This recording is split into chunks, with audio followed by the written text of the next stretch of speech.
Good morning. Good morning. Thank you for joining us bright and early today for our Designing a Meaningful Life workshop. It's an introduction to design thinking.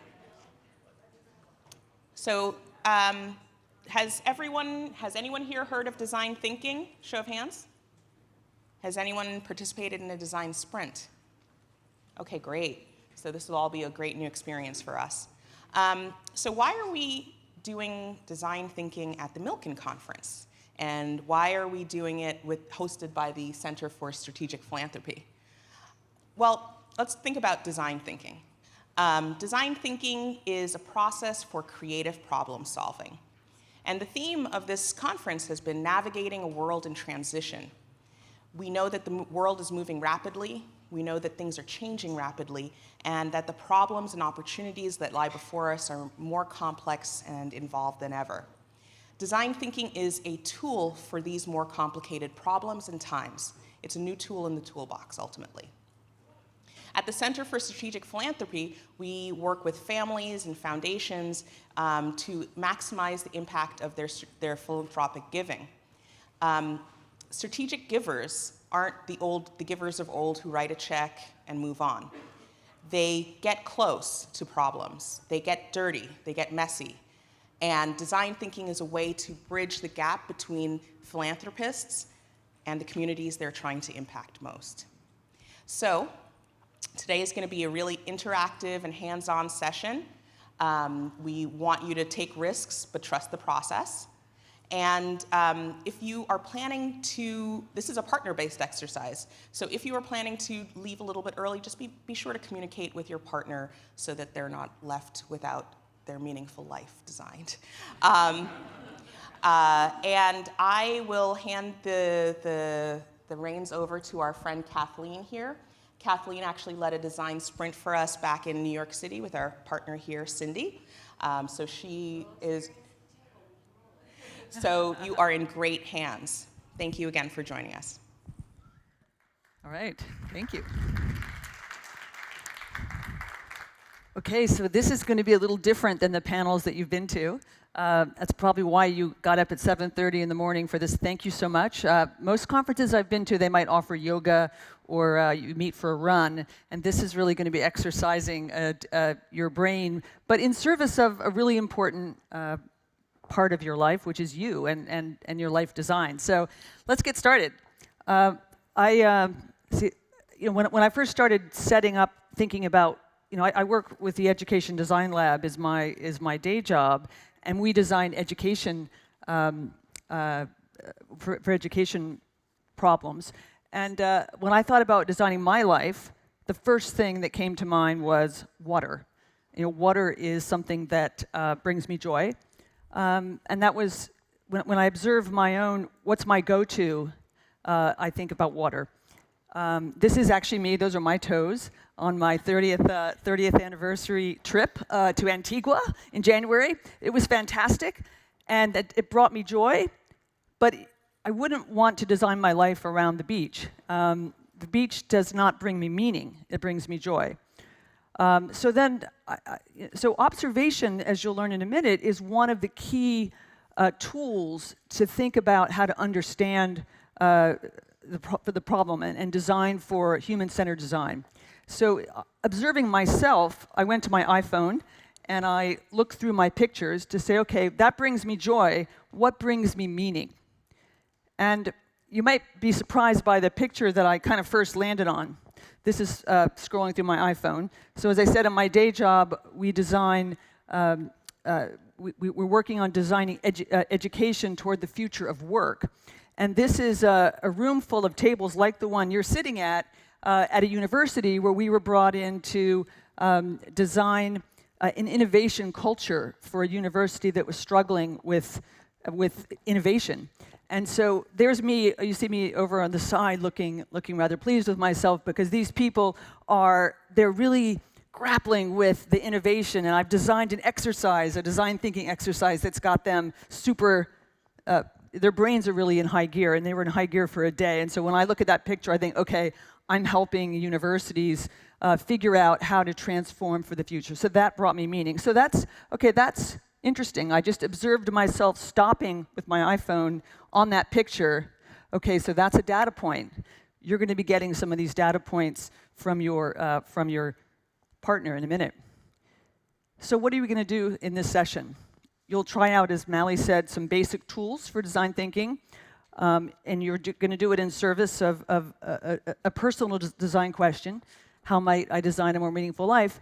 And we're going to use me, as I already have, as kind of the example to so you'll kind of see my journey, particularly the transition I went through in 2013 that led me to the role that I have today. So that was my own kind of personal blow up my life moment that we'll hear about in a second. So we're going to dive in, and this is the moment that you have to pick your partner, because not wanting to trust that everybody have their iPhone ready with a photo roll, we actually have put some pictures in the middle of the table, and the icebreaker exercise is going to be for you to pick a partner first, and you should pick someone that you didn't come in with, that you don't know. So, and we want to see if there's an even number of partners. So let's pick the partner before we start the exercise, and then anyone who doesn't have a partner because of odd numbers, or everybody at your table, raise your hand.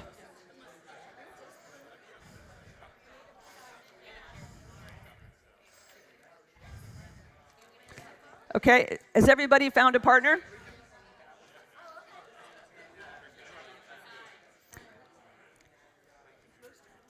Okay, before you start, this is the moment that we're going to introduce one of the important things in a design sprint, which is the gong.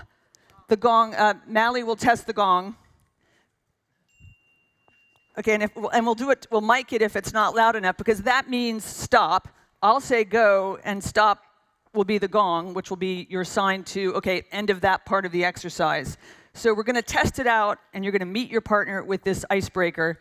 And the icebreaker is to just pick one of the pictures that moves you, that you find compelling, that you feel some meaning for, and then you're just going to tell each other, in just like a minute and a half, tell each other why. Ask your partner, why does this move you? Okay, that's the entire assignment. We're going to start easy here. And we will say, does everybody have anyone not have a partner? Okay, so we'll say go.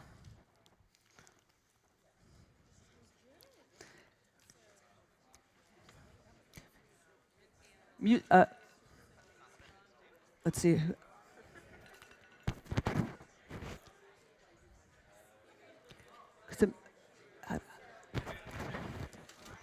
Yeah, that's fine. I'm going to ask, I want to cue the music during these sections, so. Exercises, they're supposed to play the music. Oh, I think I hear it now. I think it's coming. You want them all? Yeah. I totally did. Was my introduction okay? Oh, it was great. Oh, good. Yeah.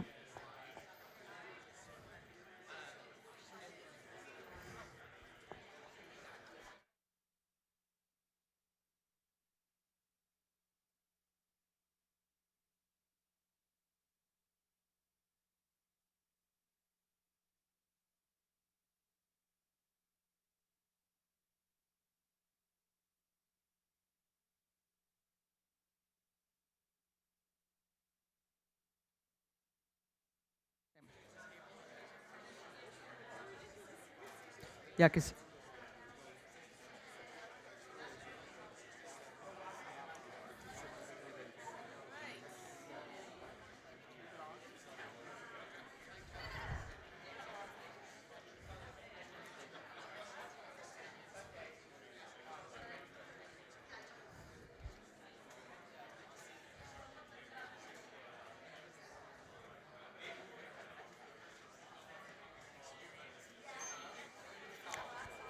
Okay. Did you hear the gong? Okay, so we're off and running. You are now in a design sprint. Okay, so these pictures, maybe you didn't find anything that was compelling, but you probably found something that moved you in some way and got you learning about your partner. What moves me? So I said that I'm involved in education. So for me, I am less compelled by a photo and more compelled because I'm a wonk and I'm a systems thinker. What I learned about myself when I start thinking about what moves me is really infographics, right, that explain things. And for me, the big issue is the school-to-work pipeline. And this graphic, when I think about what moves me and what I wanted to share with you, it's really this graphic, because this is what I wanted to use design thinking and creative problem solving to work at the system level on this problem. And this is not a panel about fixing the school-to-work pipeline, so that we'll save that for another day. But when you think about what moves you beyond a photo, think about, is it at the system level? Is it at the ground level? So what is design thinking? As Mally said, it's a creative process that you can bring to bear, but it's really based on these three core beliefs. Everybody's talking about empathy these days, but empathy, you've already started to generate empathy for your partner, and you're going to have another chance to do that in a minute. It's really about getting underneath the data, underneath the infographics to understand what the human needs are. Invention, discovering new possibilities, and doing it very rapidly and in a way that generates patterns that you can learn from. And those patterns then form the basis or the beginning of solutions to try. And when you're trying solutions, you're also doing that fast. You'll see that today. And you're iterating because problems are too big today to solve in one fell swoop. The evolution of design thinking started really in the 40s and 50s of the last century around product design. And these are a couple of examples of the more famous solutions that have been used in the product world.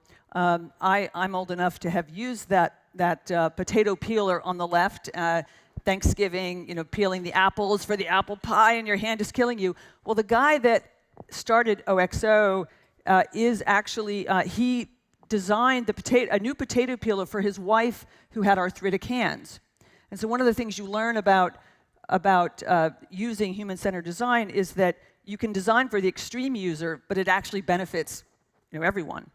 I buy almost exclusively now these good grip brands in my kitchen, and for the sweeper, the broom, everything. Same with Steelcase, which has been a very early company to really embrace design thinking. I remember sitting in that desk on the left. I don't know how many of you, or any of you sit in a desk like that? Okay, yeah, those of us who are of a certain age. And the desk on the right probably feels not so innovative at this point, but teachers and students design that desk. So that kind of is interesting in thinking about who is the user. In this case, the teacher is also the user, right? Because she or he has to run the classroom. But now, in the past 10 years, design thinking is being used for working on problems like world hunger. We're using it in service, working with universities and governments on these kinds of questions in education. This young woman is a community college student in Virginia that we did a design research interview with. She's helping us design community college transfer to improve the terrible rates at which people are not finishing the bachelor degree who start in community college. Why is design thinking useful? I mean, many of the sessions that you've been in at the Milken Center or at the summit, the conference this week, are underlining or underscoring that the problems are just way more complex. And how many of you have heard about the fuzzy front end? That's something that everyone's also talking about. If you're thinking about a design question that feels either you're working on something that's towards the future, or you're working on something that is just so complex, you need a way to break it down. You need a way to get underneath of it and to bring in different stakeholders, different designers, to to begin to solve through it. So the process for design thinking, this is the process we use at the design lab. It has these 4 pieces that really, you're first studying the problem, the what is what that stage is often called. Then you are really going big with the possibilities. So the second stage is what if. The third stage is what wows, and that you could argue that may still be what if, but the what wows, the way you think about that is you begin with a solution that is a starting point and you iterate, and then the what works is when you get to a launch phase. That's terminology that was the what is, what if, what wows, and what works is from Jean Litka, who is an early design thinking professor at UVA.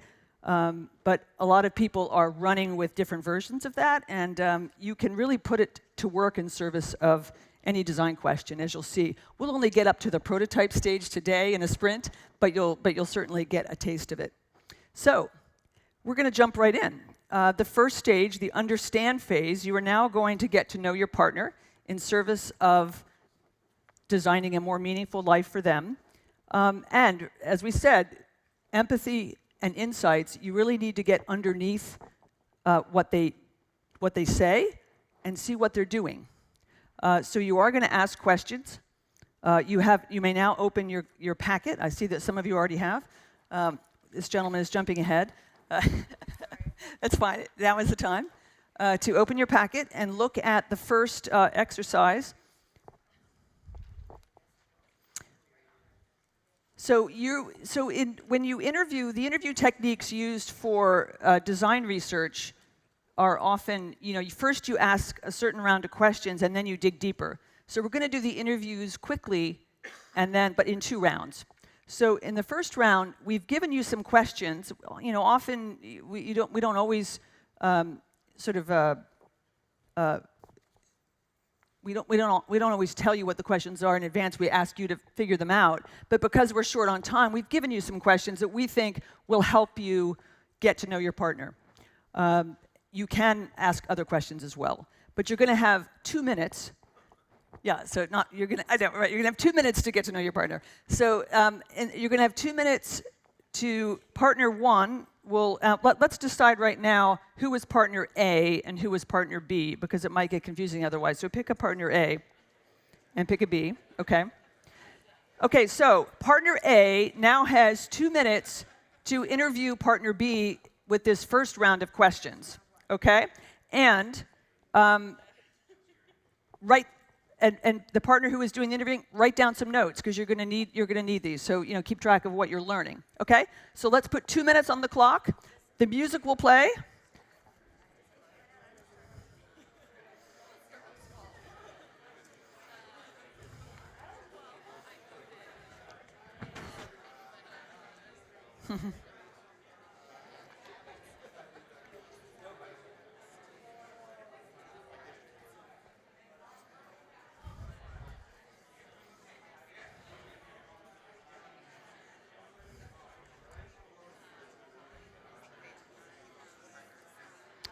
Oh, did you?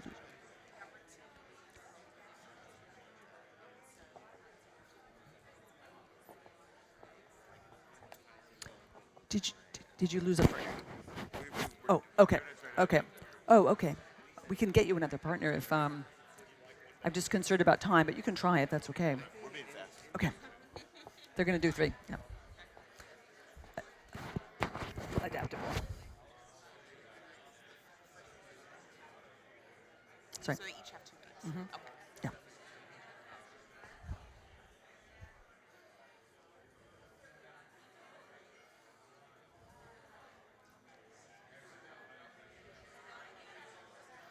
I'll give them a 30-second.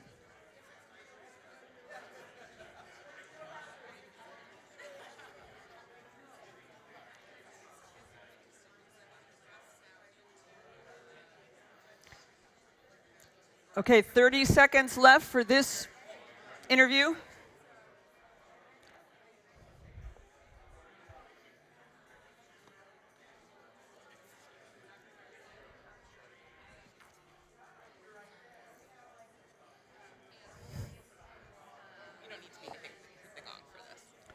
I would, yeah. So they switch? Yeah. Mm-hmm. Yeah.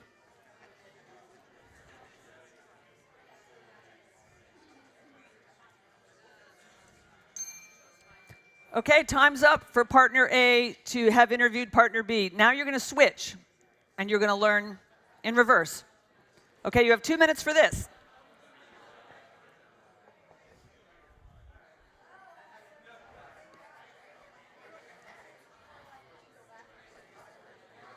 At some point, could you would you mind doing photo of my camera?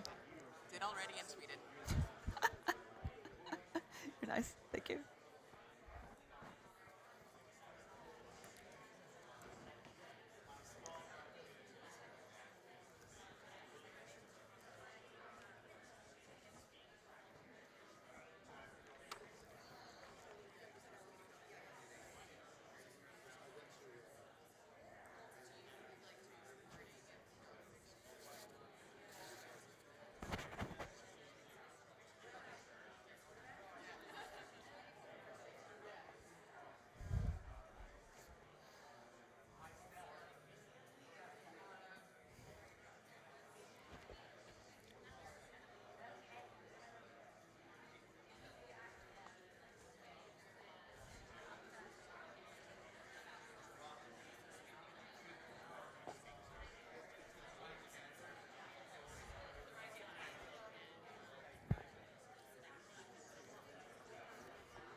Okay, 30 seconds left for this one.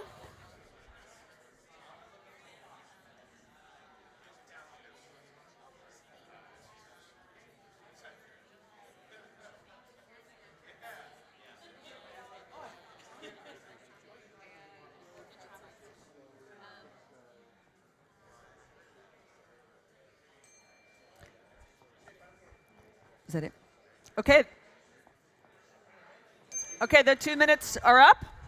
Okay, if we could have everyone attention up to the front for a second. Okay, so that gave you a basic understanding of your partner's view. Now we're going to dig deeper. I mean, often we would say in this situation, just get underneath what you heard them say. We've got a couple of questions also that we're recommending to help you dig deeper to be able to design for your person, especially this first one. What assets do they feel they bring to make a difference or to help the world or to bring meaning? What assets do they bring? And we've given you some suggestions of what we mean by assets, because it's not just time and money. So if you would now just take, you're getting better at this, so you're going to get less time now. So now you're going to have 1 minute each to ask the second round of questions and take a few notes, because you're building a design research understanding of your partner's needs, motivations, and behaviors. So let's go. Partner A, interview partner B for 1 minute.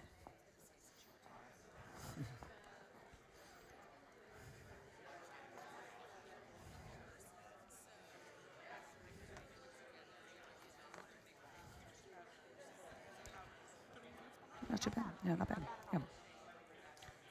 Pretty great. Yeah.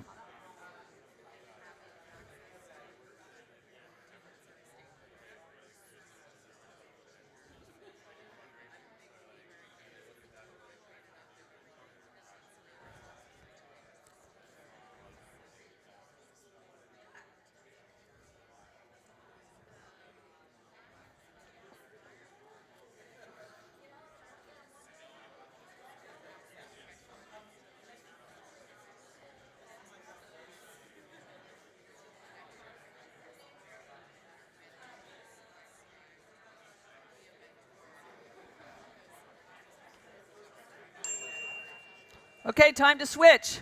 Switch partners, and now your partner B has 1 minute.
Okay.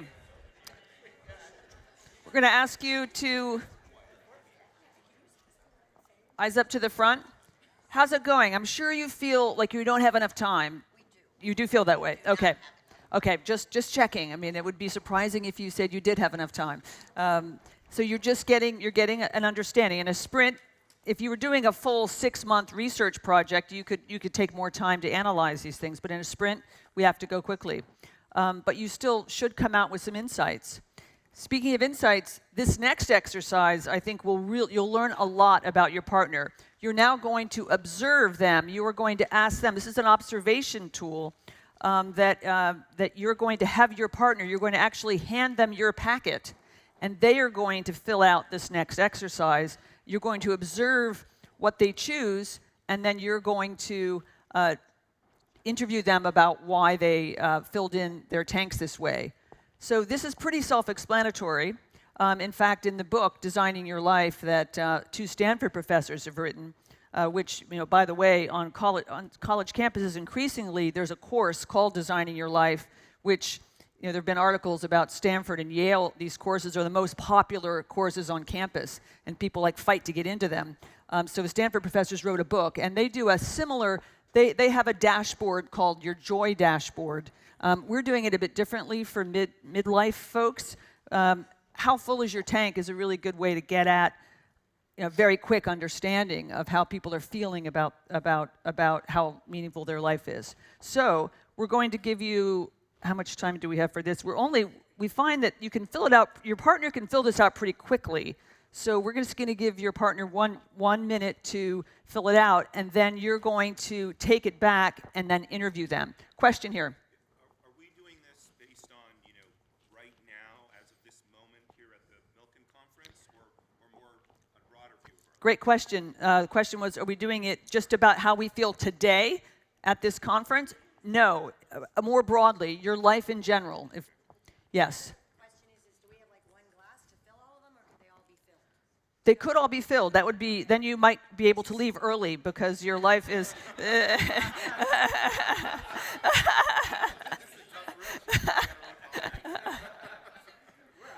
Yeah, right. Yes, if you want to go hear Paul Ryan, who's going to redesign his life, yeah. Are we supposed to ask our partner which one of these glasses, or No, pick one? no, it's not. You should fill them all at the appropriate level. In other words, each of them is a separate tank. But you give. If we could have everyone quiet for a minute.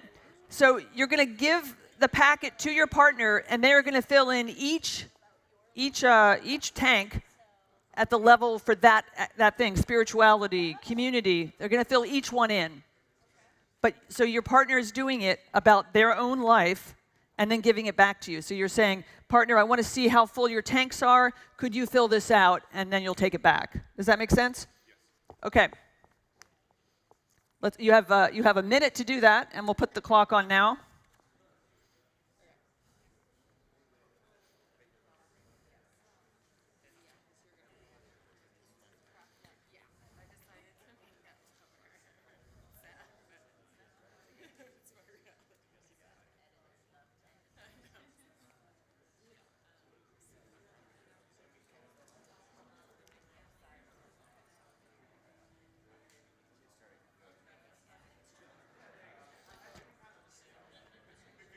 Okay, and once you fill it out, you have 2 minutes to talk about it and take notes give it back to your partner, and he is going to have some notes he's going to take some notes and ask you some questions about why. Is that clear? Got some bubbles because it's soda, because sometimes it makes me burp.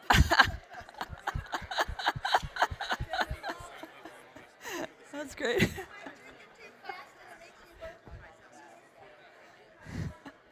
Yeah. Okay, now you should be in the question asking. You still have another minute and a half to ask questions.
Okay.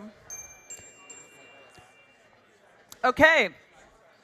Hopefully you've had a little bit of time to at least get a little bit of insight about whether your partner, exactly, and you're comparing notes. You're similar? Oh, wow. Unintentionally,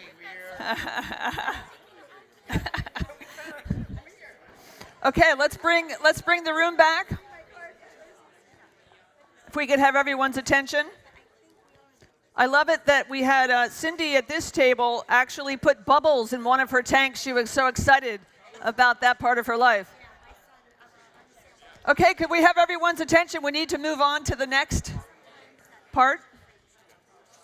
You're getting excited. We're really learning about each other. I think you guys like this particular exercise. Okay, let me. So what we're going to do next is you're going to need to develop a point of view with what your partner is trying to do, what your partner needs. So you've gained a lot of insights, and now you have to channel those and harness those into a point of view about what your partner needs. And I know that's kind of that may sound like a lot to figure out when you just met them, but let me give you an example in my case. So if my partner would have learned from me, I'm going to use the time frame of 2013 when I kind of blew up my life and redesigned it. This is what my tanks looked like. I was feeling really low on intellect and belonging and service in particular, in part because my last child had left home. She graduated from high school in 2013, so I was an empty nester. My parents had both passed away in the preceding 1 or 2 years, and I had taken over the family foundation. Our family has a family foundation, and so suddenly I have all these assets that I could figure out what to do with, and my job had kind of evaporated. I had always I'd always worked for really fascinating people in fascinating fields. I'd been a journalist, but it was always about reporting on other people's lives. And in the case of these different visionaries that I'd worked for, I was always bringing their visions to life. And so that was one of the insights that I had in when I put my design team together to think about, well, wow, okay, now I've got these really cool assets. What should I do? I have a lot of expertise in education, and so this would have been my point of view, and we wanted to give you an example so that you know to kind of help harness it for you. So I needed a way to channel my system level thinking that I love. I needed a way to challenge my knowledge and expertise around education into something meaningful. I'm a philanthropist, so I have a lot of assets I can bring to the table now. And I don't need to work, but yet I'm driven to work. So I need to stop working for others. So what should I do? So that would be the point of view that you would come into this next ideation phase if you're designing for me. Okay, so this is an example. So any quick questions about what you need to do in the next? So go to the next. Let me come back to that slide.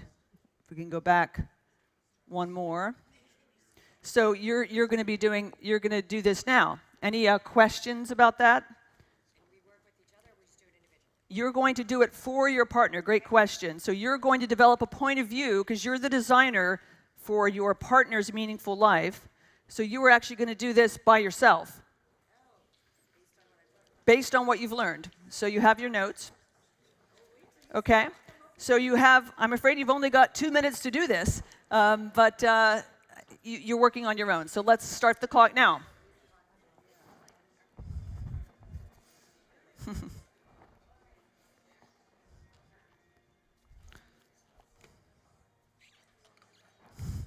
Yeah.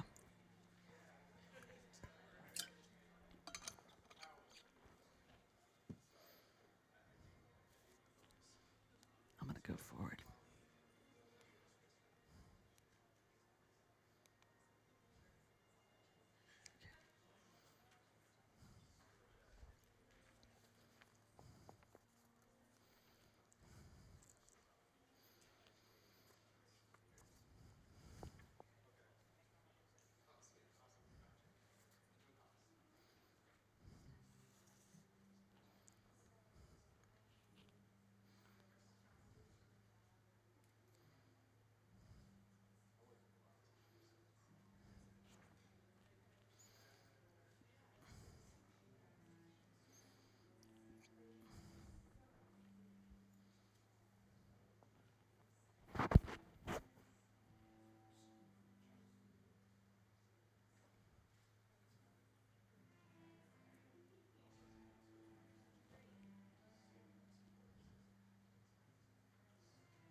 Okay.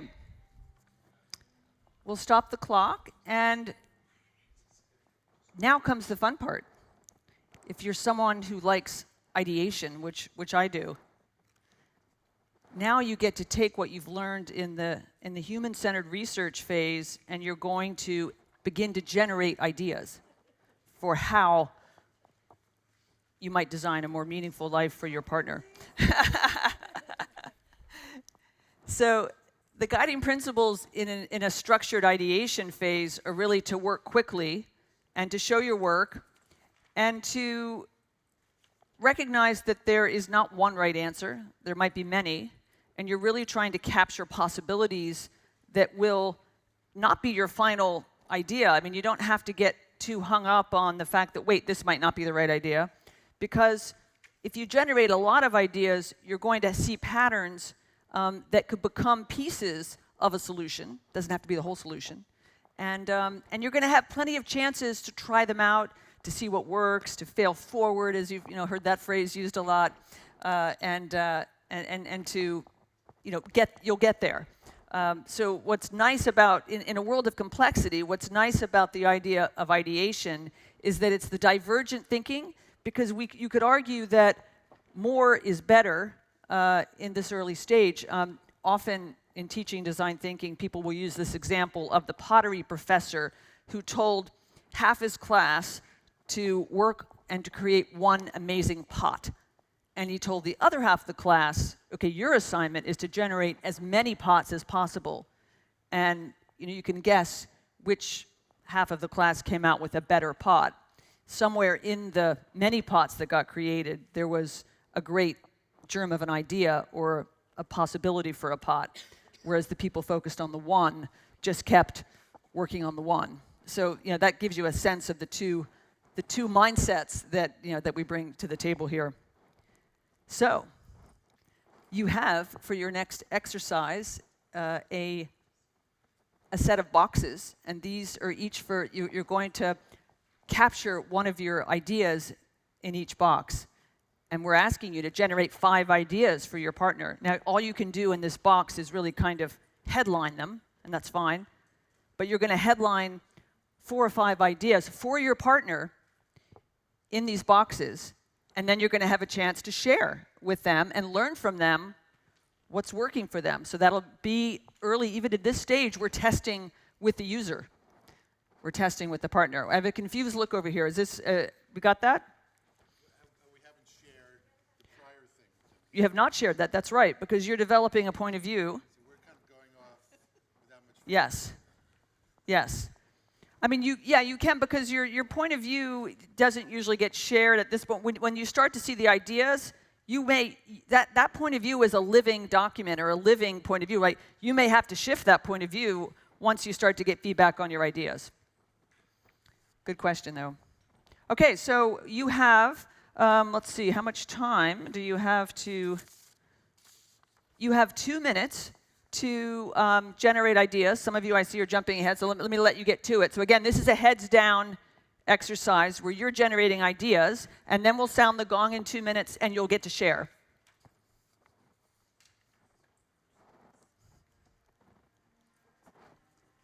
Did I...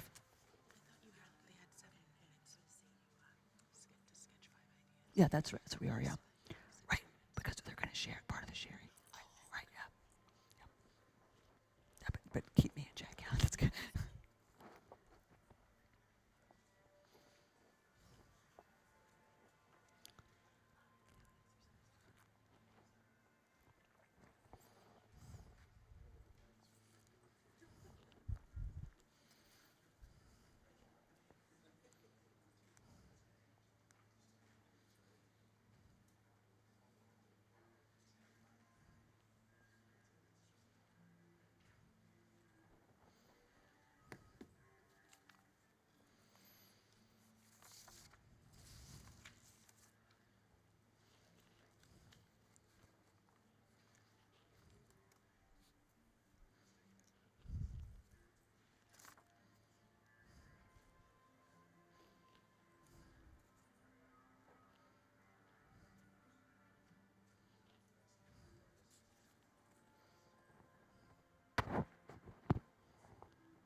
Okay, so you've at least got 4 or 5 ideas down, hopefully, and they can just be the beginnings of ideas. Don't worry if they're not fully fleshed out, because now is the time to test them out on your partner, because you may get some really helpful feedback. And partners, be honest. Like, obviously you want to encourage this person who's helping you at 7:30 in the morning design your life, but give honest feedback about, no, you're way off, and then you'll have a chance to iterate. So let's do, just because this should go really quick, this next part, you're just getting very quick feedback. Let's do like a minute each, okay?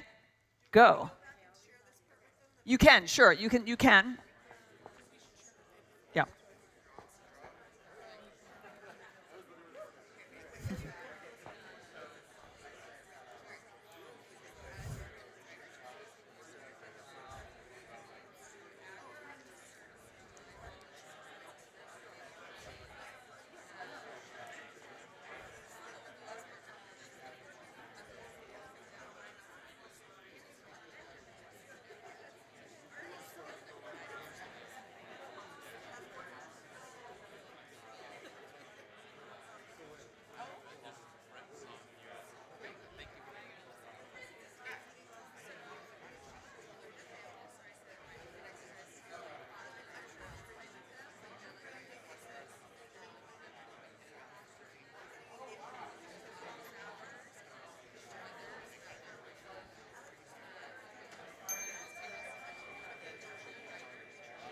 Yeah.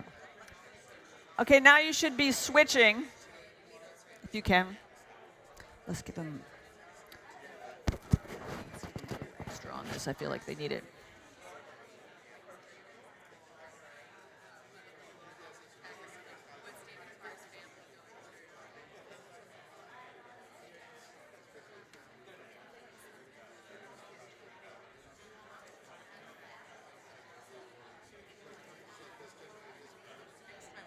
I think we should, when we go back to our,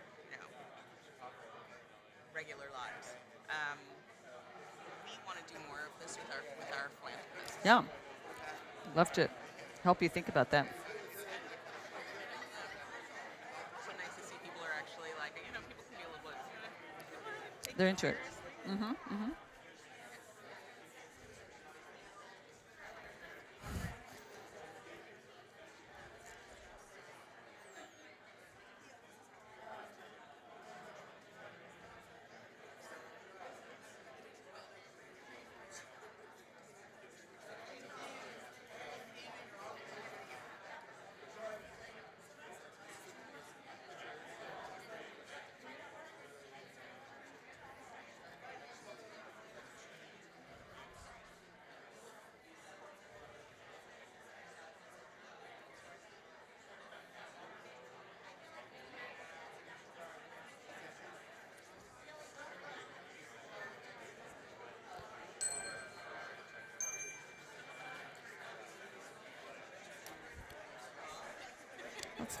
So maybe go another 15 seconds or so.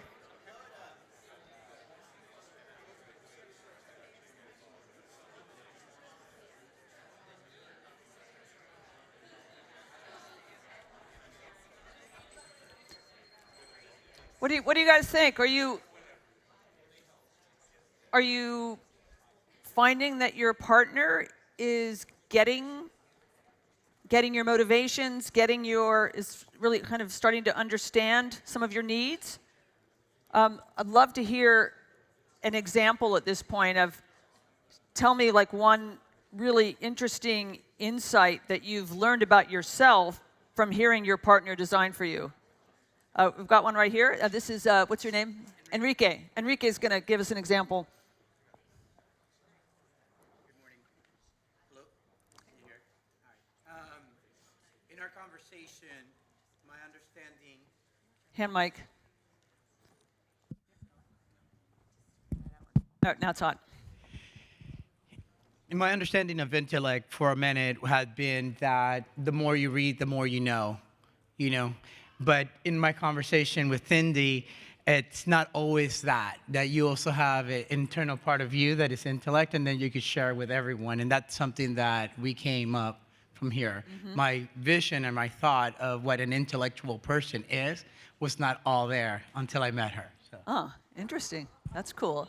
And what? And let's have another share out of one of the ideas, the germ of the beginning of an idea that your partner has created for you, that you think, wow, I might not have gone there, but that's really interesting. Does anyone have an example? James? She suggested that I plan into my calendar time for personal time. Even looking weeks out, it might not happen on its own and kind of seems forced, but if you don't do that, it may never come. Mm-hmm. I think you'll find that a lot of the design themes that come out of these kinds of sessions have to do with time. It's really interesting to see how that is thematic throughout. One more share out. Anyone from this table? Can you tell us something that you either that you learned or that you're surprised that your partner has designed for you as an idea? Got one here?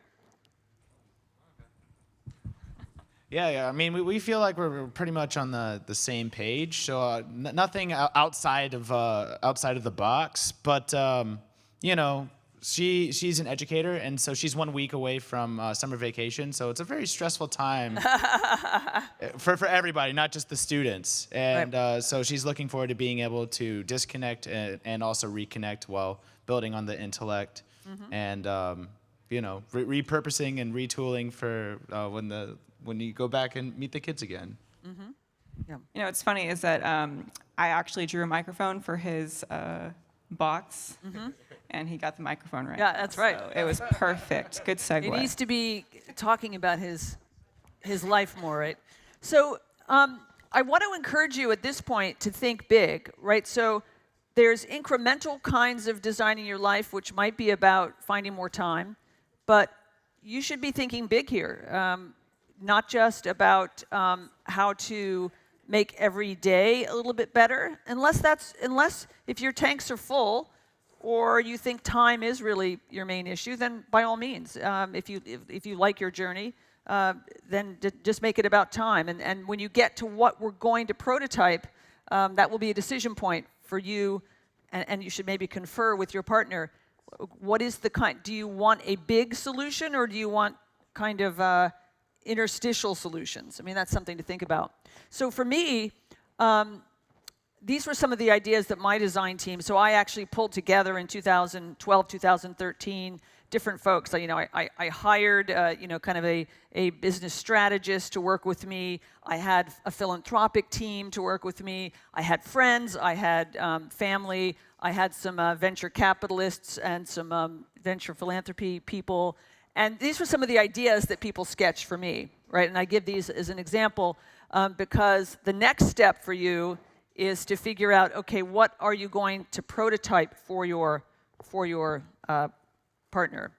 And normally we would iterate 3 or 4 times to kind of get a list of possibilities. We'd keep going with this list, and you'd bring in more people to help generate the list. So let me just say that we're obviously truncating the process to fit it into the time allotted. But so we're going to jump right to figuring out something to prototype because we want to get to the prototyping stage. But what's interesting is out of the list that you've come up with, you might either pick something completely different because of the feedback that you got, or you might do a mashup. What I ended up doing in my life was a mashup of sort of 2 different of the ideas that came out of my design team, and that's what I then wanted to prototype. So let me just do a quick check here. Do you feel like you have enough information to try to prototype something? Because we'll get to how to do that in a minute. Do you feel like you could pick one and go with it? Yeah? Or do you need one more quick minute-long conversation to get to, because we've asked you to circle one idea or a combination that you want to test with your partner. So why don't I give you a minute to just check with your partner about what you want to actually prototype. Okay?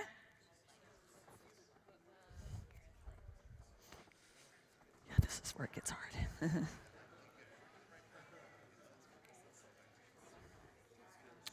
Okay. Sorry? Yeah, yeah, yeah.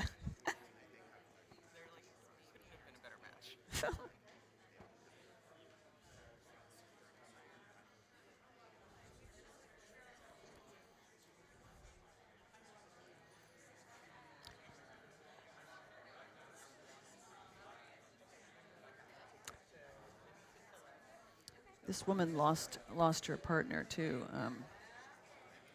The woman in the military woman lost her partner.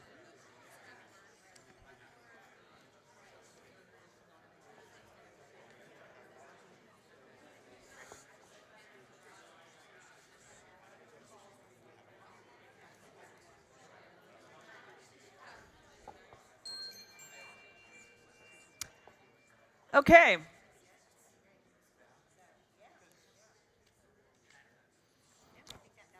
Okay, now we're going to learn a little bit about prototyping before we ask you to actually build out a solution for your partner.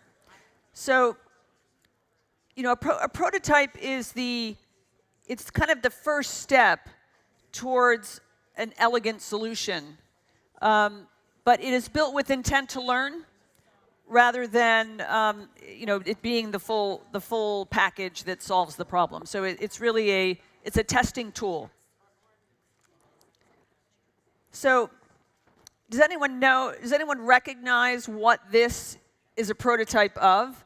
This is something that was built in one day to test an idea.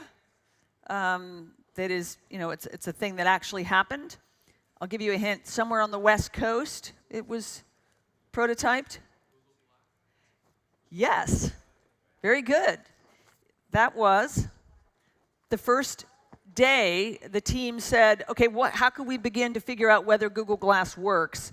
And they put together, you know, a coat hanger and a netbook, and actually were able to kind of test the concept on the first day.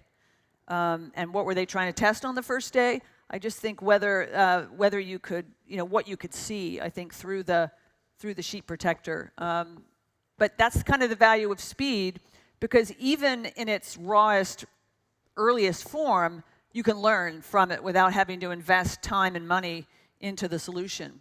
So you know, we're going to figure out. We only have, obviously, this is making a thing. We're not building a physical thing for a partner. You're going to build a process, or you're going to do something on paper. But we have a paper on the back, and we're calling this next there's lots of prototyping tools that you can use. We're using the blow it up tool because we want to ask you to think big. You can visualize it any way you want, but what you want to do is test to learn.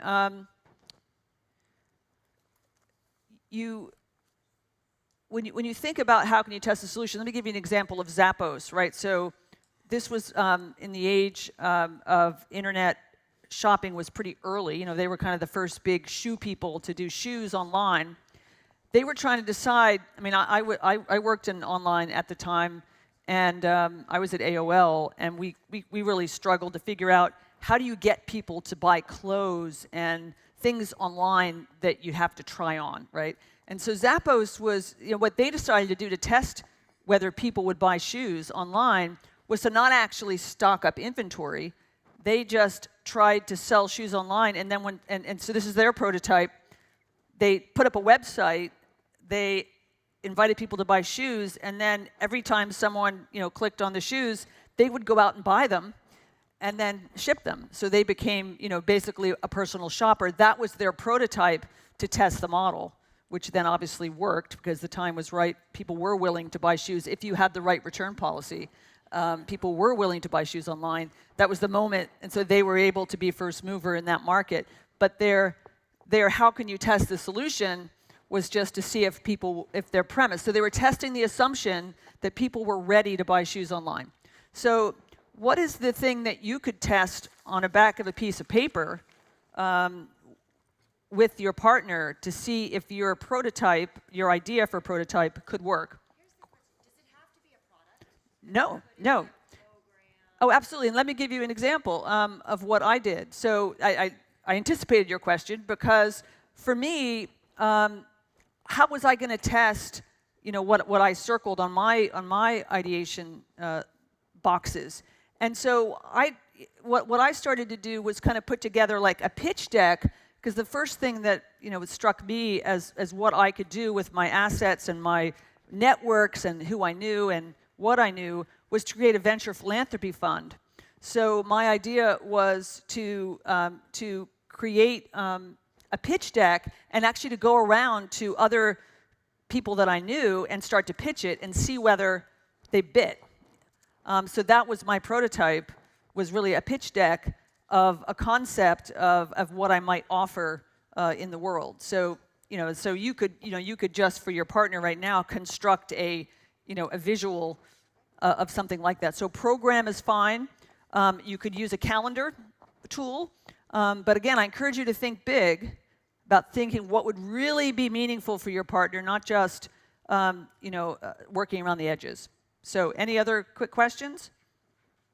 You're going to have about 4 or 5 minutes to, and you can the page on the back is really to is to actually sketch the thing that you're going to show your partner. On the front of this page, you're looking at where it says blow it up, how might you test the assumption? That's really just for you to think about what's the thing I should show them to test my assumptions about why this is a solution for them. Okay? So let's give you 3 or 4 minutes to do that. And then you'll share it with your partner. So heads down first to come up with it, and then you'll share. Great.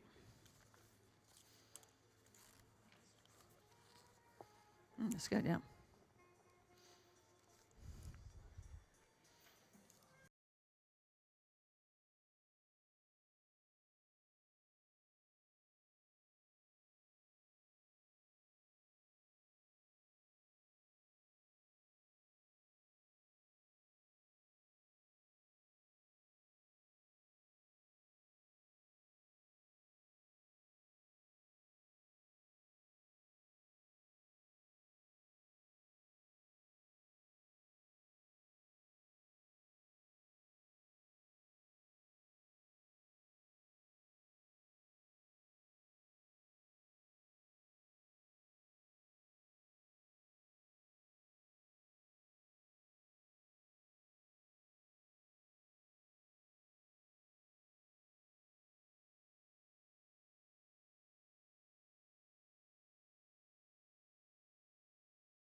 Like what they learned, create almost like a round robin kind of a feel. Could be fun, yeah.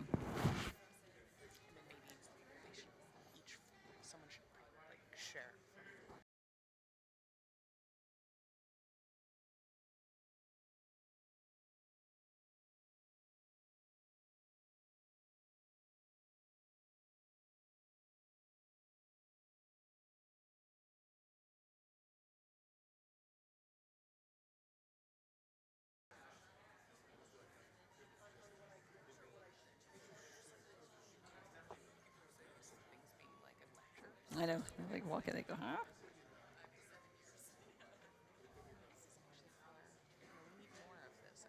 Mm-hmm.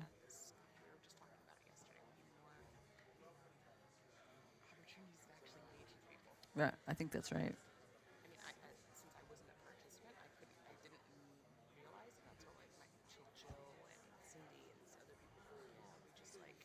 Yeah, you're just listening all day, yeah.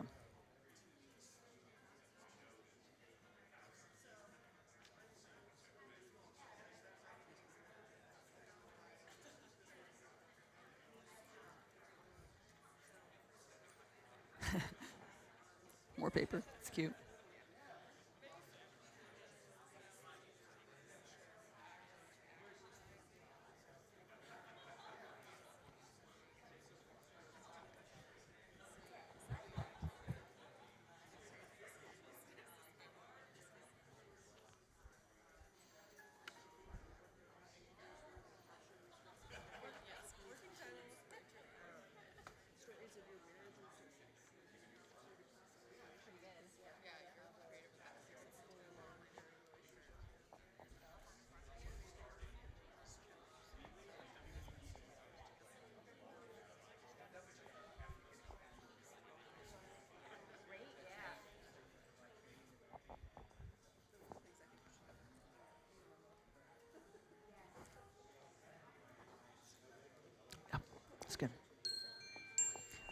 Okay. Do you feel like you've been able to sketch something for your partner? I'd like someone to tell me what assumption are you going to test with your partner? What are you assuming about the thing, the idea that you have is going to work that you need to test? Like the shoe example. Does anybody want to share? What do you want to test? The mic is back at this table, so someone at this table give us a...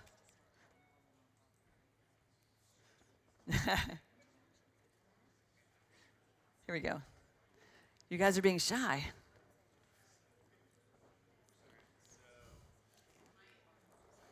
Mike?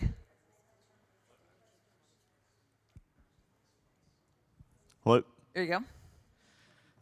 So for Henry, I was trying to help him kind of eat better and live sort of that healthier nutritional life. And so what I blew up for him was to break it down and understand the food chain, understand what goes in his body, talk to farmers, talk to the people that sells him the food at the farmer's market, completely understand why it's important and what he needs to do to do so. And then he also enjoys teaching, and so I thought if you can tie that into his, he enjoys sort of education and bringing other countries or other people to learn English. So if you can use that as learn about nutrition, then teach it, you can kind of tie it in with your own life as well. So the assumption that you're testing is whether putting those two things together could create more meaning for him? Meaning and sort of a stickier habit, I guess. Stickier habit, interesting. Yeah. Okay, that's great. Are you ready to test the assumptions now with your partner? Have you got something on paper that you can now test? Okay, what you want to do is observe, like watch their face when you're telling them about that. That says a lot, that's an observation. Because you're not going to have time to actually watch them test it out physically. So, see what their body language is, observe about what you're learning. Let's just take like 2 or 3 minutes to do this. Is that okay? And if people have lost a partner, we probably have other people who have lost partners. Okay, it's kind of hard at this point, right, to start a new partner. So let's do 2 minutes for this, and then, okay. Let's do 2 minutes on this, okay? So for each person, yes. Sorry, 2 minutes for partner A to share and test your prototype with partner B, and then 2 minutes.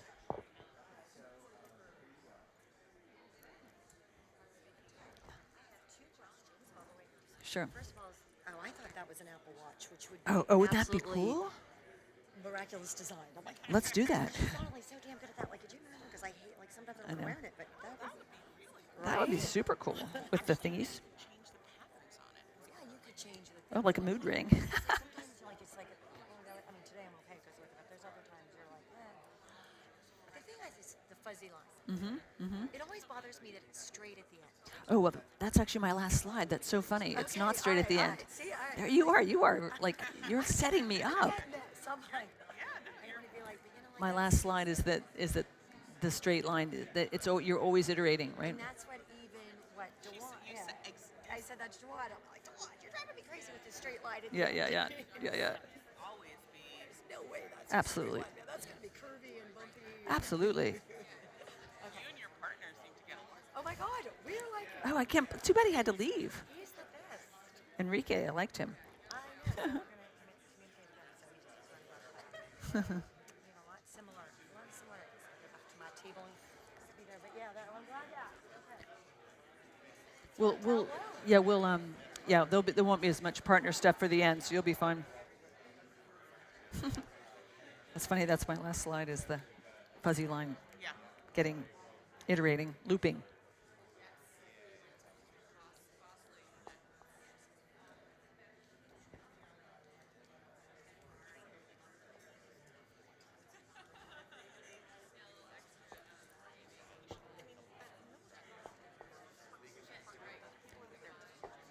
Yeah. Oh, because she also left. Okay, let's switch and have you have partner B now test your assumption with partner A. Are you guys okay? You lost your partners? Yeah.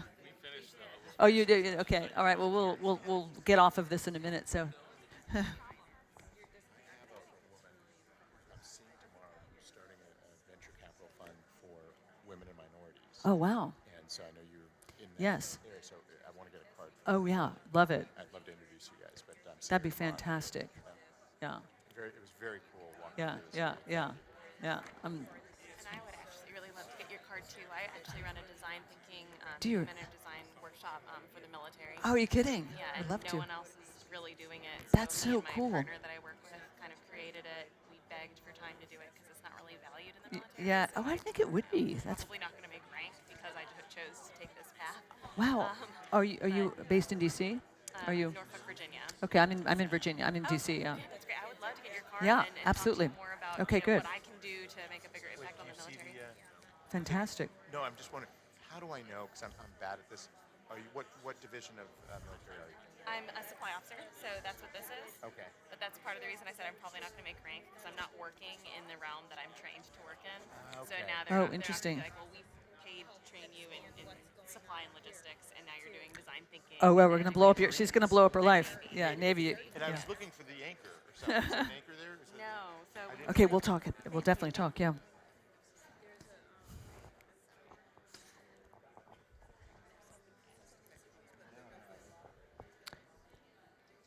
Okay, have you both had a chance to test?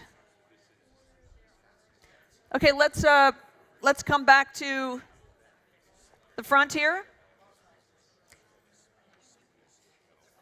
Now, if you were going to continue to prototype, let me ask for a volunteer.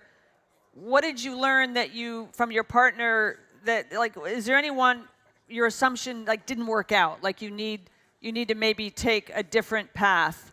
Can somebody share where maybe you learned that either what you got from your partner was either lukewarm or yes, and that maybe there's something else you need to like either go back to the drawing board or maybe mash up or shift or iterate. We've got a mic here. No, I'm sorry. I'm So I think Can we have everyone's attention, please? for both Ronnie and me, I don't know. I've got a lot of laps around the track. Ronnie is just a young girl here, but has a tremendous amount of experience. And so I think we really would need to delve into each other's challenges in a deeper way to come up with solutions to the life design issues that we have. So we've pretty much come up with solutions for each other that we're essentially already working on. Well, that's validating, right? So that's assumption that you're at least testing that if she's on the same path, you're validating her path. So that's useful. And vice versa. Yeah. So. Okay. Yeah, well, obviously there are limitations in doing this with someone you've just met. Now, if you were doing a full design process, you would, you'd bring in a team of your, sort of your dream team, let's say, of folks who could help you, mentors, even, whether you can hire folks, coaches. There'd be all kinds of folks that could help you do this. But a lot of us are just using friends and networks, right? So I wanted to end this part of the presentation at least explaining like how the iteration went for me, right? So we started out with this venture philanthropy idea, did the pitch deck, took it around to different venture capitalists I knew, different philanthropy folks I knew. And you know what? It was too early. People weren't ready. This was 2012, 2013. People weren't really ready to invest in a philanthropic way in sort of the leaky pipeline or the designing education toward the future of work. That group, venture philanthropists, were not ready. But along the way, what we learned is that universities and employers and innovators were very ready to start having these conversations. Universities were feeling very threatened. Their enrollments were dropping. They're being told that they're not meeting the needs of employers and the skills gap. So that was very interesting.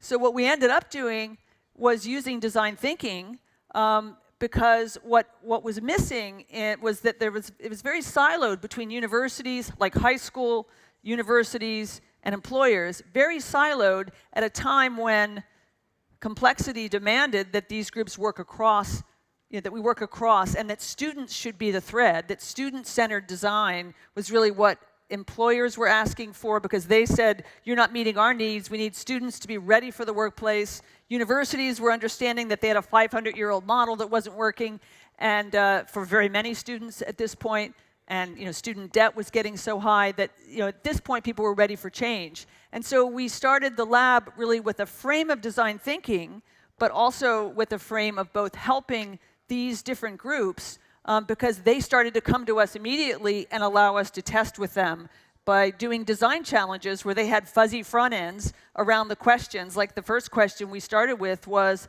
how might we capture informal learning in ways in college, in ways that would be meaningful to employers? Because there was this huge gap between, the skills gap.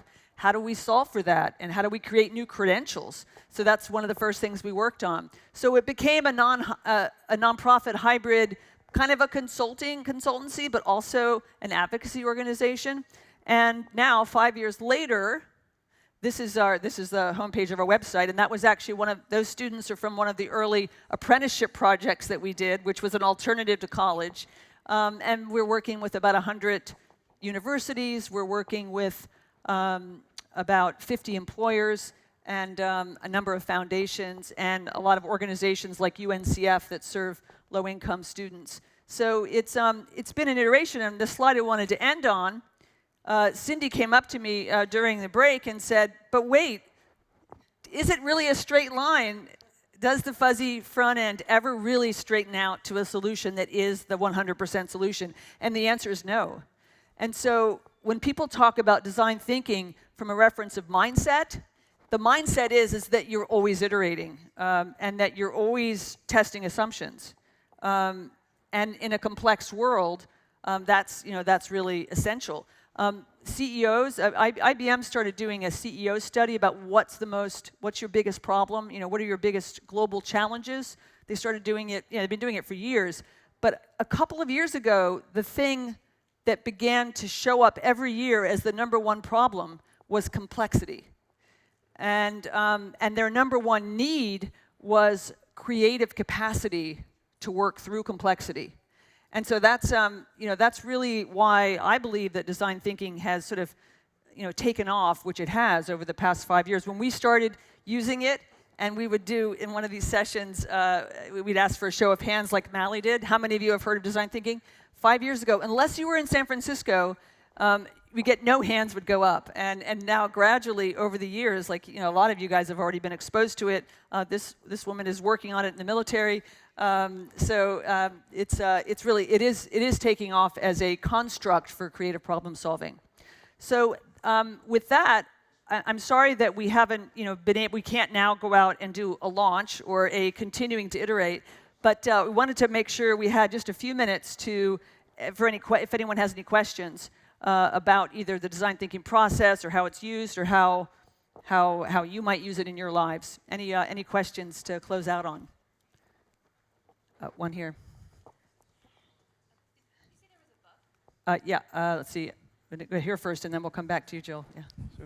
I'm just curious how, or if you feel that design thinking dovetails with work by, for example, Mihai Csikszentmihalyi, with his concept of flow, and some of these other, K. Eric Anders, who talks about, deliberate practice as the way to gain mastery, how those might play into, achieving that life design that's really taking a person's life in the direction he or she wants to go. Yeah, I mean, I will say I'm not an expert on life design per se, but I think there's intersections with using a design thinking process and things like presencing, mindfulness practices.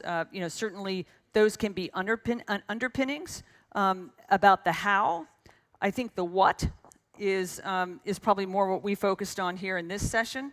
But I know we've done some work around thriving and looking at practices.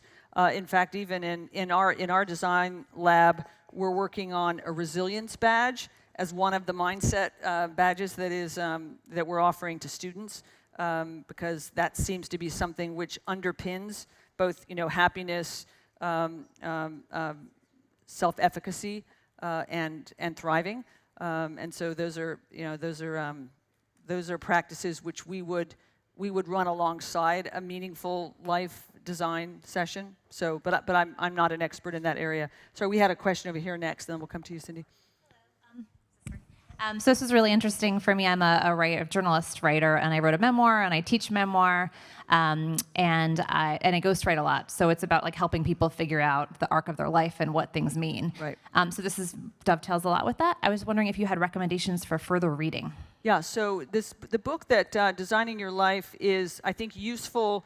Particularly, it is more focused on people who are maybe at the beginning of a journey, as opposed to, we all have a lot of constraints in our lives, and we didn't talk about constraints. When you do a design process, you often also, in the ideation phase, you would put in design criteria, which set up guardrails and constraints. Like, okay, I have 4 kids, I can't move, would be a constraint. So must be in my current location.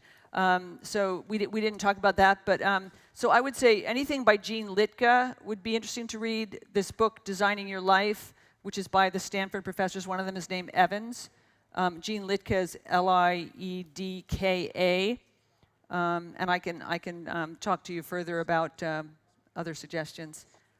Did we have another question, Cindy? I can imagine it's powerful. It's a little bit of a disruptive process. I know, like in academia, in the military, being met with resistance. Are there studies, efficacy, or suggestions that you have to, breaking down the very traditional systems? Yeah. Well, there's a LinkedIn group with, like 200,000 members now in design thinking. It's a design thinking LinkedIn group, and a lot of people are coming in and saying now into this group, because we get emails back and forth. People are trying to build an efficacy study, like, did design thinking work to produce either more solutions, or are people who are trained in design thinking actually better, in their jobs, for example? I would say there are not efficacy studies at this point that design thinking is, say, better than, other constructs for problem solving. There's not. There is a design thinking conference that's like gotten started in San Francisco, but I would say it's still early days. Certainly IDEO, is, if you guys know who Tim Kelly is, right? They were early proponents, and some even call him the father of design thinking. So IDEO does a lot of workshops. They have a lot of online courses, which is also something that there's Open IDEO, which is. IDEO is so that was the company formed out of the Stanford D School that actually produced that chair, the steel case chair. So they really started on the product side, but they are also now, IDEO is doing a lot of, they're brought in by, school districts, companies, the World Bank, to do that kind of work. Yes. Yeah, but to your point, Cindy, there really aren't efficacy studies yet. But we are arguing. For instance, I mentioned that the lab is doing badges, 21st century skill badges. For the creative problem solving badge, we are using this construct of design thinking, as the components of the mindsets that you're building. So it's iteration, it's invention, it's empathy, are kind of the pieces of that, which we think every student should learn. Yes. Hi, Lieutenant Megan Wilkins, United States Navy. So speaking about effectiveness of design thinking, there was a panel I was in yesterday that discussed how effective businesses are when they have less turnover with their people. And I went home thinking about that and why that would be. And I think there's a certain contentment that people gain when they've built meaningful relationships with people that they work with. They don't leave because it feels like family, and it's easier to work there, and they're more successful. So in the military, I find that the reason we run design thinking workshops is the military is very transient and people are constantly leaving. It's 2 years you spend at a tour and then you move on. Not only are you doing a different job, but you're now with a totally new set of people. So I think that design thinking is very important in the military, specifically in collaboration and building relationships with the people that you work with. And I think it's very effective in that sense, although it's not widely used right now. So this isn't really a question, it's more of a comment, but I appreciate that we had this experience. And out of this entire conference, I have, I don't know, 50, 60 business cards for people that I've met at this conference, some great people that I've met, but the most meaningful relationship I've had at the Milken Conference is with the person who left early. I got to know her great, and I will absolutely email this person and create a long-term relationship. So this was just fantastic. Oh, thank you. And the other thing, thank you. The other thing I wanted to mention about I spent 3 years at the Pentagon myself, and hierarchical organizations really benefit from using design thinking practices because it's very democratic, as you can see. You're really letting the user guide your decision making about whether it's product or process, that's something that we can all learn from as well. Question or comment here? Thank you very much. I enjoyed the exercise. It reminds me very much of what I read in a historical context and learned from talking with individuals who've worked at entities in history called skunk works. Yes. Right? Where very similar. Lockheed purposely had to create a very flat, open organization in order to speed up the process of designing aircraft quickly for specific missions. And so I'm curious if there is a template, if you will, or some sort of a sense of how an organization has to adapt itself in order to benefit from design thinking. Mm-hmm. Yeah, that's a great question. And if you've looked at history in terms of how that was implemented in practice. Well, I mean, design thinking is still pretty new, so I don't think there are not a lot of studies yet, even in the business world, about how it helps culture at organizations and how it kind of helps a rapid. I mean, like we've tried to work with universities and learning providers around creating a rapid innovation engine using a design thinking process, and that has been, we've started to implement that in a couple of places, but it's hard. It's a culture change. To your point about, I did want to mention that when you get to the prototyping stage, you often employ a lot of lean startup kinds of tools, and agile kind of comes into play, because once you get to prototyping, you need to employ other if you're really doing something at the enterprise level, you need to employ other tools. So design thinking doesn't live alone. You need change management and I would argue business model canvas or lean startup kinds of activities help at that point. We're right at the end. We're right at time, so thank you guys very much, and I'll stay around after if anybody wants to talk or trade cards. Thank you very much.